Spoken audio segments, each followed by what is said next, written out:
Blas Fagoaga Aristia, erratzuko etxebetzea jairetako semea dugu, 19. mendearen amaieran jaio zen, apeza izan zen, eta bere ikasketetan doktore maila ere lortu zuen. Euskaltzain urgazlea izan zen, eta Iruñeko seminarioko irakaslea, filosofia irakaslea, eta bibliotekari ere bai. Baina, epe horretan, eta urte haunitzan egon zenez gero, seminarioko Euskara Katedraren arduraduna izan zen urte haunitzaz. Zer dela eta katedra hori? Diputazioak, Nafarroko Foru Diputazioak, sortu zituelako, garai hartan, 1992an, bi katedra. Bata, institutorako eta baisu maistrentzako, eta bestea seminariorako euskaltzaindiak ala eskatuta.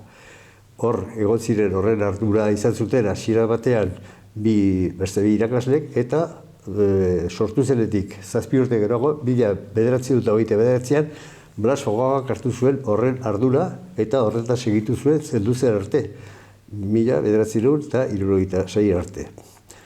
Zer egiten zuten, edo nola ematen zuten, hasiera batean oso ongi funtzionatu zuen, eskolordu haunitz zituzten, eta ematen duenez, maila ona lortzen zuten ikasleek, gramatika ikasten zuten, eta euskaraz hitz egiten.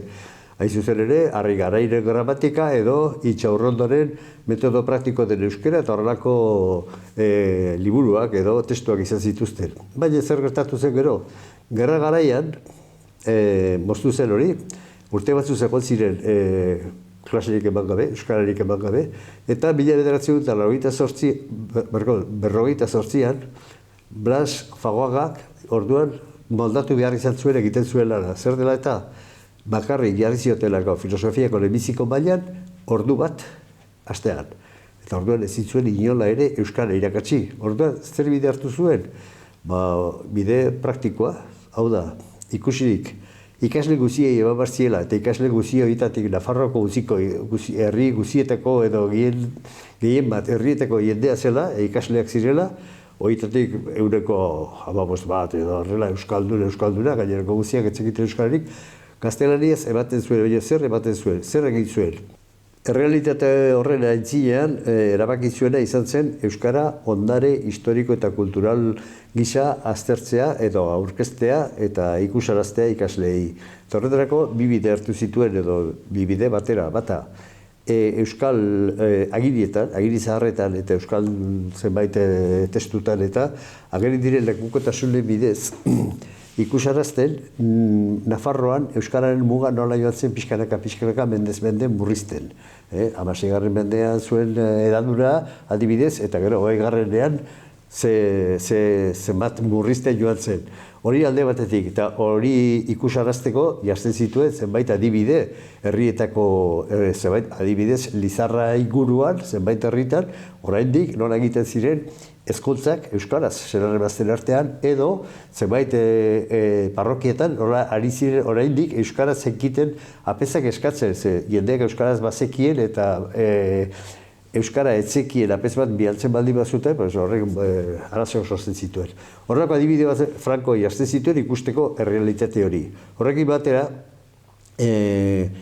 literaturaren aipamenak egiten zituen, Axular edo Lizarra Elkanokoa eta barren aipamenak eta pixka bat laburpen batzuk ematen zituen, bai eta euskaran ikertzaile onak izan zirenenak, adibidez Azkue edo Kampion, eta Irigarai, eta Leku Ona, eta Michelena, eta kanpokoak ere bai, Menez Pidal, Tobar, eta horako aipamenak egiten zituen, eta ikusarazten zuen pixka bat, zen balore baten zitzaion euskarari.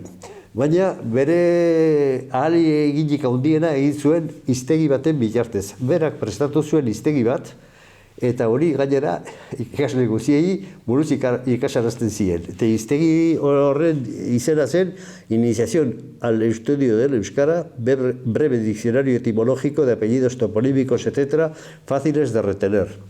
Orduan, zer sartzen zuen hor? Bueno, lan polita egin zuen hor. Hartu zituen bereziki deiturak eta toponimoak, eta baita ere hitz batzuk eta esanpide batzuk. Gehien bat, deiturak eta toponimoak. Eta horrekin zer lortu zuen, zer lortu nahi zuen. Ikasle horitzek ikustea, beren deiturak, edo beren herrietan erabiltzen ziren toki izenak, toponimoak euskaldunak zirela. Eta gara, hori lortzen zuen, ze auriz jabetzen ziren momentu hortan, pues, Arizkuren, edo Arana, edo Gorri, edo Labeaga, deitura zituztere konturatzen ziren, naiz eta euskara aspaldi egiten etzen herrikoak izan, nire deitura euskalduna da. Edo, gauza bera, gaztelaniaz erabiltzen diren, hainbat hitz eta hori, erdaraz erabiltzen direnak, berez euskaraztik sortuak direnak, ez? Pues, Axunez, edo Azkarro, edo Bizkorriko, edo Ertzebinez, edo, ez dakit, Makarroso, Ondarras, Tartako, Zikinoso, Zirikear, horrelako hitzak sartzen zituen ikusarazteko erabiltzen zirela eta jende konturatzen ziren. Nire herrian hau erabiltzen da oraindik. Orduan, hori lortzen zuen. Orduan, gure prestatu dugun liburu honetan, hiru atal ditu liburu honek, lehenbizikoa sartu dugu, bera Blas Fagogaren bizibilbidea, bigarrenean, hain zuzen ere, hiztegi honen, hiztegia osartu dugu. Hor, errespetatu ditugu, berak emandako azalpen guztiak. Pikin bat egokituz, hau da, sarrerak egokitu ditugu gaurko grafian, bilaketa errazteko, ezta? Eta gero, ohar bat egin dugu, euskaraz azaldu ditugu, nahiz eta errespetatu ditugu, berak erdaraz eman behar izaten zituen azalpenak, euskaraz eman ditugu, pikin bat osatuak, eta zenbait kasutan ere, 60 urte baino gehiago pasatu dira hortuz geroztik, eta gauza batzuk aldatu dira, eta aipamen horiek egiten ditugu. Eta hirugarrenean, gureteko sorpresa izan zela, lan honetan ari ginenean, aurkitu genituen bere sortetxean, etxe beltzean, zenbait dokumentu, eta horien artean, 3 zerboi oso-osoak, 10-12 orrialdekoa bakoitza, berak idatziak, eta hori da, hirugarren zatian aurkeztu duguna liburuan, eta horretarako bastangoa baita, behizen bera, eta bastango euskara gutxi gora bere idazten duena, hemen dugu bastandarra, hori azalduko diguna, Pascual.